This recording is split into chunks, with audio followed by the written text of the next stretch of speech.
Hello everyone and welcome to my podcast In Conversation with Mary, just Hage Matmatali in association with Pixelmite Productions. There's a saying, न इश्क में है न प्यार में है जो मज़ा एक कप चाय में है कि नहीं? That's so true.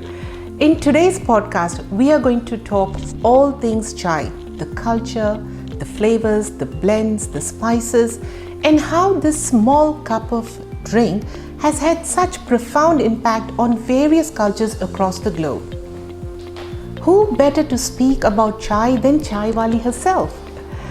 With no further ado, I would like to warmly welcome my guest today, Uppma Virdi, who's fondly known as Chaiwaali. Hi Uppma, how are you doing? Thank you so much for having me. I'm really excited. Thank you Uppma, and we are so excited, me and Kumar. We are actually very happy and grateful to you at the same time for taking your time to be here to have this conversation.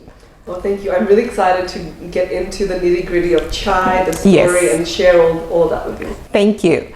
So, a quick snapshot about Uppma and her achievements till date. So, Uppma is a trailblazing entrepreneur. When her legal career was just about to take off, she decided to start her own business in chai called Chaiwaali, and she started this business ground up. It was her and her team's vision to preserve Indian culture of tea and spices and bring the most authentic blends of chai to the Australian market. She is a natural leader, an innovator, a marketeer, an enthusiastic entrepreneur, and a well-renowned public speaker and cultural educator. Just to name a few of her achievements till date. So Uppma made it the list, the Forbes 30 under 30 list in retail and e-commerce, CNN's 40 under 40, Business Women of the Year by Indian Australian Business Community Awards, and featured as a woman to watch by The Project in Channel 10, and being DFAT's Guest of Honor for International Women's Day in India by the Australian High Commission. Wow, Uppma, that's an amazing achievement, and I should truly say that we are in so much awe of you being a fellow Indian. Seriously. Uppma, can you tell us and our viewers something about yourself, your early days?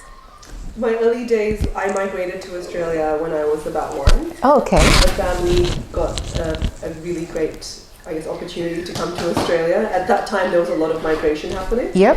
And so my family chose Melbourne, Australia to move to. And so Nice. we moved here. And I didn't actually speak English until I went to preschool. Oh, nice. My Yeah. family were very insistent that we spoke Punjabi at home. So True. my first language in Australia was Punjabi. Yes. Which I feel so grateful for now because I True. understand and speak Punjabi fluently. That's nice. It's always nice to stick to our roots, isn't it? We need to know. It's very easy to pick up the Western culture, but you shouldn't forget your roots. Yeah, definitely. Because Isn't it? you'll pick up that as you live True. here, you grow up here, you learn that. But I think so many people, when they grow up in a Western country or a different country to their origins, they go through crossroads of who they are, Yeah. what they stand for, their values, and it's difficult to get a balance of Yeah. your roots and where you are. Yeah. Yeah. So that's nice. So, Uppma, you have a background in law, and you could have been a thriving lawyer. And I'm sure you would have been a top-notch lawyer for sure. But then you chose to start your own business in chai. So how did that happen? What inspired you and motivated you to do so? Well, I think there were a few different things that happened, and that's not to say that I didn't enjoy law. I really enjoyed working as a lawyer, and I was in commercial law. I was working in fintech, and Yep. so I was a startup lawyer in the commercial space, and I was managing a lot of different clients in intellectual property, commercial law, employment law, and I enjoyed it, but there was something missing for me. There was something that I thought that I have more to give the world. I've got more skills, more experiences, more insight, more wisdom to share. And to be honest, there's enough lawyers in the world. True. That's true. And I just didn't feel like there were enough people sharing roots and culture and preserving culture in a unique way. And the idea came from actually my grandfather, who was an Ayurvedic and homeopathic doctor. And he used to make different chai blends for different Wow. issues or ailments and Yep. spices and homeopathic medicines. And I just really wanted to share that. I just thought, if I don't share it, if I don't preserve it, who else will? Like, where's all that wisdom going to go? Like, what will happen to the next generation if people like me at my young age don't take steps to preserve it? Yep. And so it was just for fun. I was literally I do Chaiwaali as a fun side project as I was working as a lawyer. And it grew and it grew, and I always had this motto of just do something small every day. Like, you never know what's going to happen in 1 year time. And so I created a logo, I created some packaging, I registered it on the business ABN and all that stuff. So every day I just took small steps to do something small with no intention of leaving law, but it just happened that one day it became too much, and I had to make a decision of do I continue working as a lawyer or do I pursue this business with the skills that I have? And being a lawyer actually has helped immensely in my business. Oh, nice. Drafting my own employment agreement to looking at intellectual property, trademark issues and whatnot. So it's actually, I think, comes in really handy to run a business. Yeah, and I think so your grandfather must be so proud of you, isn't it? As you said, carrying on that that passion, seeing your grandfather use all those Ayurvedic blends into his in treating people and taking that forward, that's so nice to even just hear it, isn't it, Uppma? Now, when you start a business, there are times wherein you face a lot of challenges. So when you started Chaiwaali, did you encounter any such challenges? For me, I think that the launching a business or launching an idea or project of any type, launching is the easy part. Yeah. I think the most challenging part is sustaining something that you have and continuing growing something when it gets tough. That's the challenging part. Is the actual sustenance of that thing that you've created. That's the challenging part. That's good. Now, how do you differentiate your chai from the other brands within the market? I haven't tried, honestly, many other chai blends because I think that we make some of the best blends. Absolutely, But for me, the quality of each and every ingredient that goes into our blends is of such importance. We look at creating blends as an art. Like, it's not just putting spices together. For me, when I created Chaiwaali, it was to create something authentic for the Australian market that they hadn't seen before, because we're so used to like instant chai or like even at the Indian shops, the chai we get, it's usually mixed of different teas from different farms. They're usually not organic or fair trade, and the spices might be quite old. So when I created it, for me it was to create chai blends, masala chai blends that were full of vibrant flavor, fresh ingredients, and that had a lot of flavor to them. So I wanted to create blends that, it was like making, like when you make chai at home, you crush it fresh. And the taste is like no other. So for us, I tried about 50 different teas from different tea plantations in India. Until I chose one tea that had the most perfect taste that balanced with spices. From Assam. So did you go visit different places within India? I tried to visit some, but to be honest, being a young woman, an NRI woman as well, it's very challenging because a lot of these tea plantations and businesses in India are run by fathers, sons, like it's a very male-dominated industry. And so for them to take someone like me seriously was a bit difficult, and a lot of them are in quite remote areas. So I actually, until I got married, that's when I started visiting more tea plantations, because I had my husband with me so I could go and travel to these really remote places. Okay.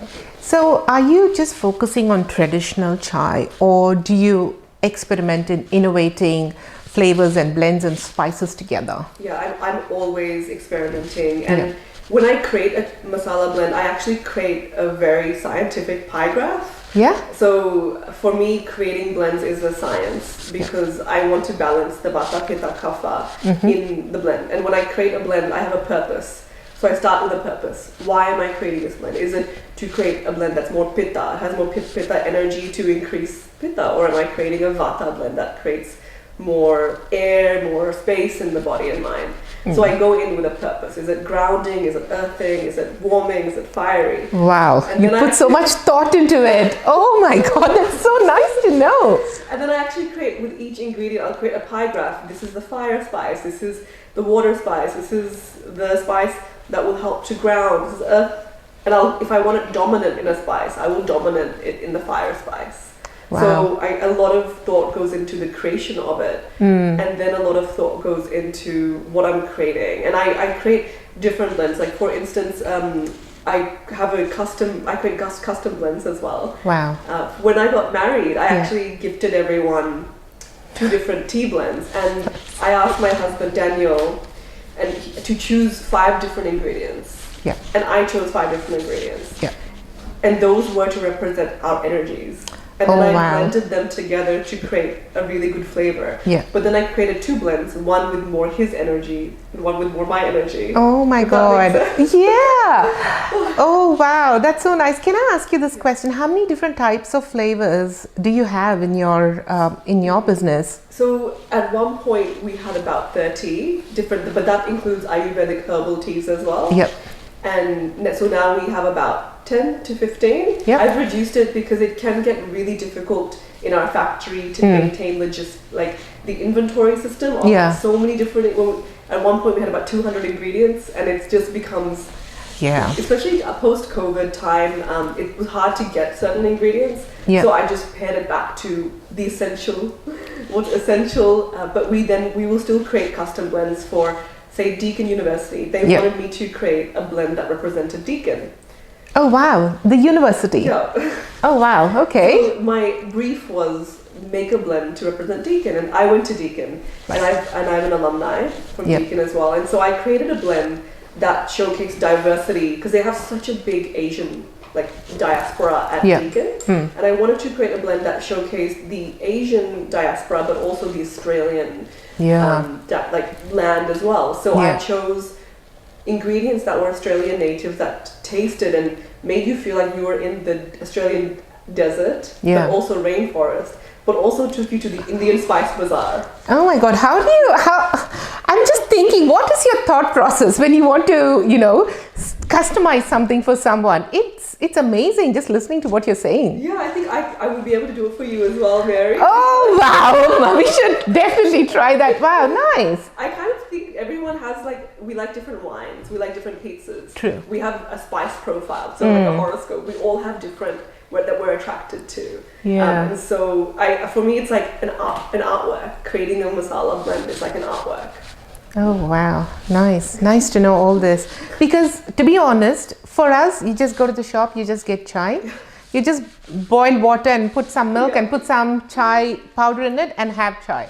So that's basically what we think. Or if you have to take it another step above, probably put some ginger in it and some cardamom, and that's about it. But looking at what you're telling me, you put so much thought process behind blending your chai. It's amazing. It's really, really nice. If you ever came to my home, I would first ask you how you're feeling before I give you chai. Okay. So by understanding how you feel, I would know, are you feeling a bit low? Do I need to help you feel a bit more energized? Or are you feeling energized? Do I need to put ingredients in there like tulsi or something to help you calm down a bit? So that's, I think that we, coming from a place like India, have so much wisdom inherently in us that we just tapped into that. Yeah. We could use that on a more regular basis. Wow. Yeah. So Uppma, as a young entrepreneur, what has been some of the significant life experiences you have experienced so far where your business is concerned? I think it's really hard to separate life experience and business. Yep. Especially when you're doing it from a young age, because when you're doing it from a younger age, you're going through the motions of changes of life as well, and you're going to get ready to learn more about yourself. And so I think the most important thing for me was being self-aware and understanding that you need to face your fears. True. And that was really important, because as you get deeper into your journey as a business owner, you're going also deeper into your journey of life as well, and you're learning more about yourself. And for me, it was not to shy away from the fear that comes up on anything, personal things that can come up. And to understand that the more self-aware you are, the better of a business owner you're going to be as well. Or the better person in general you're going to be.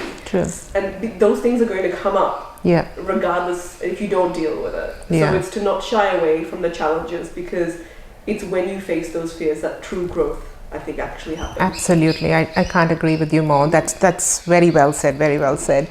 You know, when you hit your highs or when you achieve success, you are pumped, you're like, oh my God, I'm buzzing with energy, and you know, it's happy days. But when you hit your lows, how do you pull yourself up and say, I got this, and keep moving forward?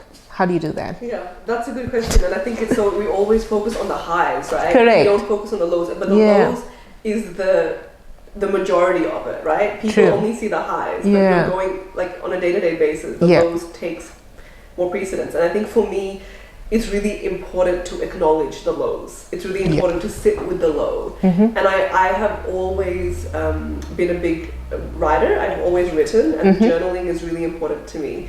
So journaling and being in nature. My husband and I recently moved to the Dandenong Ranges in Uppma because being in nature was so important for us. So by being in nature and by writing, I feel like they speak to me. It answers my questions, and for too often people look externally to answer their questions and their issues and their challenges. But if we just took more time to like go within a bit, we can uncover those answers. I feel like when I write, it helps me make sense of my mind. And when I sit in nature, nature has ways of giving us answers if we just listen to it. So since you touched on writing, I just wanted to ask you this question. Of late, you've become a writer. I've seen that you have written a story. I haven't read it yet. So can you tell us more about that, please? I've always written since I was maybe like in primary school. They would give you, you know, a journal to write, a dear diary, and I would always, since that time of like being 5 or 6, I always just wrote. For me, writing was something I always did to just take the things out of my mind onto paper. But being from quite a traditional Indian family, you know, that's not a career you even think of doing or like pursuing. It's not something I grew up with thinking that I could create something of it. It was just something I always did for fun. My grandfather was also a writer, and he wrote a lot of poetry. And over the last couple of years, I've started to want to share that writing that I do. And last year, I wrote a really lovely poem for Sydney Opera House. I was selected to write a poem for the Me Too movement. And they wanted women of color to write poetry. And so I wrote this really lovely poem, and it had a lot of Indian analogies in it. And then this year, I've wanted to really challenge myself more as a writer. And I think it's important to also, you don't not to define yourself as one career or one thing. And too often in our culture as well, like that's the one thing you do for the rest of your life. But the world now is so rapidly changing that. And we need to be more malleable and be okay with having different skills and utilizing them. So I got a contact at The Age, and I had all these ideas that I wanted to write about. And most of them are about culture, because I think in Australia, it's so important for people to understand the culture they live with as well. And people don't know, or they're not aware of our culture in ways of how we live, how we operate, arranged marriage, foods, diversity, things like that. And so I wanted to write about topics that spoke to everyone, but educated people on our culture in a way. So I pitched some topics to them, and one topic I wanted to write about was how I avoided an arranged marriage. Oh my God, that is interesting. I have to read that. I'll send you it. So it wasn't to pay a negative light on arranged marriage. It was because obviously some people are happily great arranged marriage, some people are not, but that's like all relationships. Some work out, some don't. So I wanted to write a funny piece about what life was like for me living in a family that expected arranged marriage, and how I successfully avoided it with my family's blessings. That's nice. So, and I think it's so well received. I was looking at your stories, and there's so many people who's written such positive comments about your story. So would you continue to write for Which one was that? It's The Age. The yes. Age. So I'm now a freelance writer for them, and Yeah. I'm already working on my next article I'm writing. Nice. So that's something I find writing very easy. So to be able to manage that in my business, I find it very I think easy. it comes naturally to you, Uppma, because as you said, from your younger days, you've been writing. So I think so that's come just naturally to you. Now, how do you keep yourself motivated and keep your passion for chai abreast and alive in this competitive market? It is very easy to get distracted, but how do you stay focused? I think it's been very challenging after COVID, and all my friends who run businesses who have had a business before COVID have gone through COVID. There's been a massive issue of motivation. Correct. Since COVID, because COVID took so much of our energy, because a lot of the businesses were trying to operate or trying to understand the government rules on a regular basis. And then after COVID, there was a massive dip in the economy. And then we all were trying to just survive in the climate of the economy. And now we're getting a lot of businesses who are closing down, and the government is trying to provide somewhat support for the mental health of businesses, because they're all losing motivation. But for me, when that happens, I try to tap into why did I start this? Why did I start Chaiwaali? Yeah. What do I want to create from it? This is my vehicle, and where do I want to drive it? And sometimes I do forget where I started, because I'm the type of person that just continues, and I forget that I started in my mom's kitchen, and now we have a 300 square meter factory where we produce our blends. We've got amazing customers and wholesale customers, and I think it's reminding myself of how far I've come, and that business for me is fun, and it's playful, and it's a game, and it's what can I create. It's to be creative, because too often I can, like other people, get into the nitty gritty of it and forget that we can take risks and it's okay. Nice. So now let's talk about you being listed in the Forbes 30 under 30 and in CNN's 40 under 40. Everyone's dream is to be on that list, and now you made it to that list. How did it feel when you got to hear about that, Uppma? So I was still working as a lawyer at the time. Right. I was when I got that news, and I received an email, and I didn't apply for it. They contacted me about it, which was amazing. And I thought it was a spam email. Yes. I didn't take it seriously. And then I replied, I'm like, is this real? Is this a spam email? And yes, we're inviting you to Manila in Philippines for the awards ceremony. And I thought, wow, if this isn't a sign to leave my legal profession to focus on my business, I don't know what sign. What else? Yeah, true. Because being someone that grew up in a quite traditional Indian family, where we kind of are to be more risk averse, to make decisions that are more safe. And so I was waiting for the business to kind of be a bit more stable to leave. But that kind of gave me permission to go, you know what, let me just give it a shot. It's then you actually got to know it's my calling. I have to do it. This is it, isn't it? Now let's talk about that mural in Sydney. That was really cool. So is it in the Sydney CBD or? It's in Newtown, which is inner city. So it's inner west of Sydney. Right. So how did that happen? So because when you just look at your own picture at home, you just feel nice, right? But when you look at that humongous painting, I have to say, because I saw that picture of yours, oh my God, that's so massive. And to look at that picture in the CBD, that would have been, I don't know how to put it in words. How did you feel? And how did that happen actually? So, how did it happen? There's a council in Sydney called the Inner West Council. So I spent the last 7 years living in Sydney, and I just moved back to Melbourne about a year ago. And the Inner West of Sydney does International Women's Day events, and they have an honor roll for women. And I just applied just to see, just with my experience. And then they let me know that I've made the honor roll, this was such a great achievement. But then I found out that they wanted to create a mural with me and other people. And I thought it was going to be a small, like Yeah. like this big, right? And then Yes. they invited me and the other ladies who were a part of it to the media screening of it, where they were going to take photos of for the paper. And I went with my mom. She was visiting me, and I thought it was literally going to be this small, A small one. like Yeah. a small Yeah. thing. And it was gigantic. It was like my face was like 5 meters big. It was crazy. I was in shock. I was extremely humbled, and I was just in utter disbelief. And I only lived 5 minutes from there, and I would have to pass by it a lot.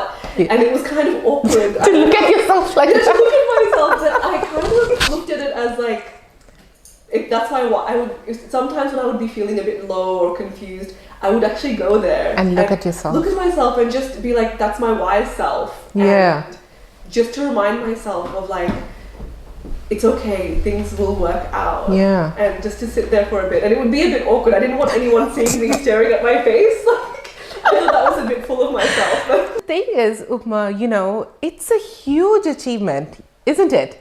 When I saw that picture on Instagram of yours, I was like, oh my God, this girl is just like another level, you know. And if for them to acknowledge you and do something like that, how much worth you are. You are just like, as I said earlier, we are really in awe of you. Oh, thank you. You're gonna make me cry. No, seriously, with all my heart I'm saying, when I googled up the top Indian women in Australia, your name came up. Oh, I am so sorry. I'm just telling you. I think it's very, like, I just feel very grateful to hear that. Thank you. But when I saw your mural, I was like, I just kept looking at it and I'm like, oh my God, this girl is so blessed.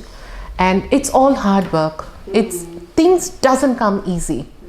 You need to work really hard and work smart as well, and you've done both. Thank you. I think people have, sometimes when I meet people or I'm networking and people will ask you, how did that happen? How did you? And I don't have any answers for them other than like I worked hard. Like, correct. That's, for me, it's about what you put in is what you get out. Absolutely. And I didn't ask for the recognition. Like, it just came. I didn't do that. Like, for me, that doesn't matter. Yeah. Yeah. Yeah, and then I just wanted to ask, do you have any other thoughts of venturing into any other business beyond chai? I always have ideas. Like, I'm a very idea person. If I wasn't disciplined, I would be doing all sorts of things. Yeah. But I think the most powerful idea is the idea that its time has come for. Yeah. And so I do have other ideas of businesses, but it's the waiting for the right time. Absolutely. For it to actually happen, because you can't do 5 things properly. Like, you need to focus on a few things and then do them well. And for me right now, it's my business, it's my writing, my speaking, and that they're the main core things that I want to focus on. And in the future, if something else comes of it. And for me right now, like, I've reached a point where I don't want to do things by myself anymore. Like, I don't want to lead things by myself. I want to collaborate with other people. If I want to start another business, it would be with someone else, because it's a lonely journey. Like, running your own business, you can't be friends with your employees. You can't I guess, brainstorm ideas of someone else in your business. It's you. It relies on you to run. So if I was to do something else, it would be with someone else. Okay. Now, who has been your main inspiration and why, Uppma? That question, I always get stumped on this question, because I think when growing up in Australia, we don't have that many people that we can look up to in the media or like profiles, right?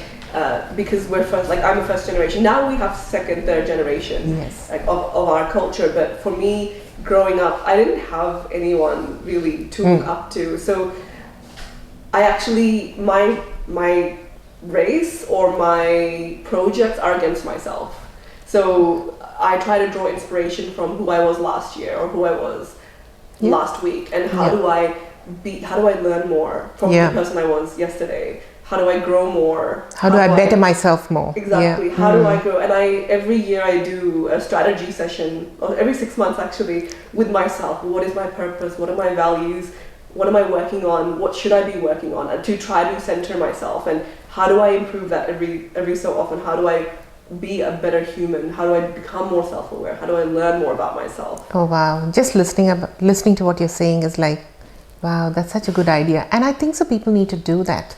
Yeah. It's about looking backwards and saying how we were, and we've done well and whatever, and where we can better ourselves and move forward. Yeah. So, how can you challenge yourself? And yeah. also, like, how do you stay in your own lane? And, Yeah. and too often, especially in this world of social media, we compare ourselves to other people, and it's difficult not to, because you only see the good. You don't see what that person's gone through, what struggles they've had, what the world actually looks like for them. So I think for me, it's remembering to stay in my lane. Like, I only compare myself to myself, because that's no one else is me and no one else is you. Correct. And you can only compare yourself to your own DNA. Like, true. I find that it's too often we live in a world of comparison, and we need to be able to be humble, be gracious. Yeah. The awards are great. Like, I'm really grateful that you mentioned them. But at the same time, for me, like, I will push that away and move like to the next thing. For me, it's like not letting that get to me. Like, that happened, and I'm so grateful and honored. But like, the work continues. I think you're very humble. No, seriously. And I think you're very grounded as well, Uppma. I think so. All those values with which you've grown, and it's just amazing. Thank you. True. And I'm sure people who are watching our podcast will definitely agree with me. What an inspiring woman she is. Thank you for having me, Mary. And just the final question is, what piece of advice would you like to give the younger generation who either would like to enter into the beverage industry, or just to the younger generation in general? I would say just do it. There's nothing you have to fear or lose. And if you lose, I don't care. Like, I don't know who's going to care, but just do it. And I think that the earlier you do these things, the earlier you learn about yourself, how you operate, you learn about business, you learn about entrepreneurship, your creativity, and the sooner you can move on to the next thing and the next thing. And I think it's just creating that energy. And there's a saying that the universe listens to you. So it's just, if you create that energy of like, I'm going to do it, the universe will gift you. Definitely. Yes. So we've come to the end of the podcast, but I have a fun segment called Yay or Nay. Okay. Right? I'll just ask you anything, and then you either say yay or nay, right? Okay. Getting up early on weekends. In the middle. In between. Okay. Monsoon rains. Yay. Yes. Bland food. Nay. Good. And Golgappas. Yay. Yes. Going solo on a trip. Yay. Yes. And finally, I have to ask this. Chai. Yay. Yay! Thank you so much. And I have to say, you've been such a sport. And I am so grateful, as I told you before, for taking time to be here. Kumar and I wish you all the very best. Let all the success come your way. And keep smiling and keep continuing to inspire people as you already do. And thank you for sharing my story. I'm really grateful. And for sharing other people's story. It's really important we hear that. Yeah, because that's the main basis of my podcast, is finding people within the community who are doing great work and calling it out. There are some people who are just very quiet, just do their things and they just go away. And yeah, this podcast is all about inspiring people and getting inspired, just like how we are getting inspired by you, Uppma. So all the very best, and thank you for being here today. For all our dear viewers, I'm sure this podcast will be truly inspiring, and you will be truly inspired by listening to what Uppma has just shared with us. Until we meet again, keep brewing those dreams and keep sipping on those little joys of life. Till we meet again, bye for now.